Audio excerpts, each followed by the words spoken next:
punk to add to this stew tonight. Marie Gilot.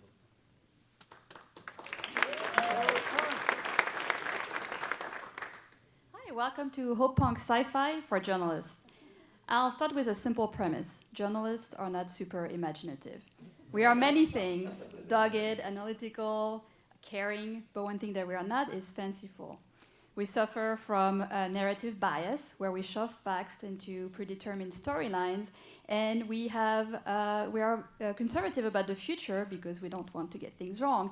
And so that means that we often don't see weird things coming, like this. So basically, we have a hard time conceiving of things that are dramatic departure from the current reality. But do you know who doesn't have that problem? Sci-fi writers. One of the best, Ursula Le Guin, said that science fiction is not a prediction, it's not a recommendation, it's just a description. It's a description of the present based on keen observation and imagination. So I'm always curious about what science fiction has to say about the future of journalism. And I'm going to give you some fun examples from some recent works of science fiction, and I promise no tired old stuff, no Clark Kent. Let's get started.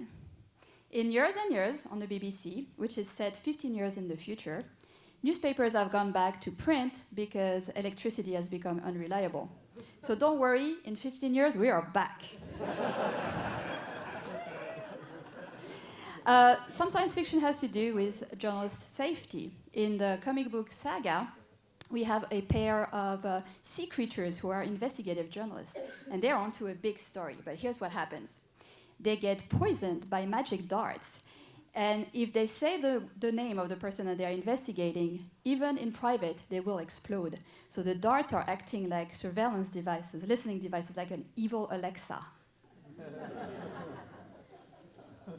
In the book Consider Phlebas, we have a female journalist who hires a male decoy, and she has a gender-neutral name, so people think that she's that guy, and she finds safety in anonymity. And in fact, it turns out that she might not be just a single person, but rather in an anonymous collective, like the police force in The Watchmen, although I hope that we don't all have to wear masks in the future. What if you could buy a share in a journalist? In the Future Tense series on Slate, they imagine a future where you could own equity in a person's future earnings. What if that person was a journalist?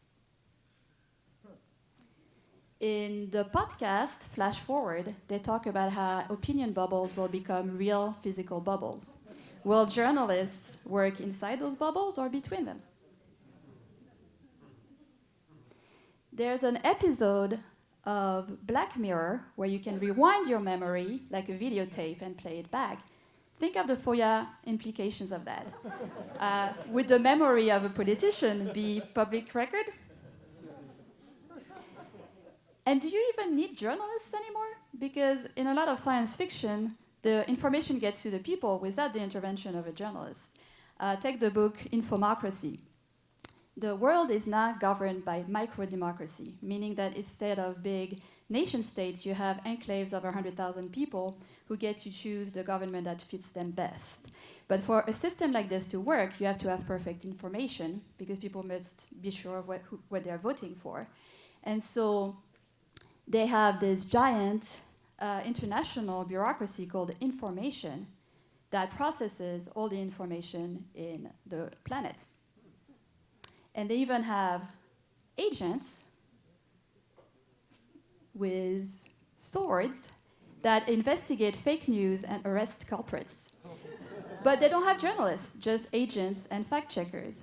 In the sci-fi that I write, I still have journalists and fact-checkers, but my journalists are the bad guys. They write multiple versions of a story so people can choose, and the fact-checkers are the good guys. They have gone underground in a resistance movement called the fake-checkers.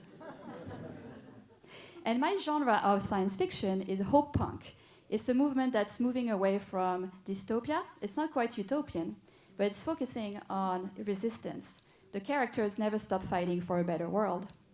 And I hope that we can be punkish about the future of journalism as well. Like Malka Older says, the world we live now is not inevitable, but we need to consider all the possibilities, even the unlikely, poisonous, magical darts. Thank you.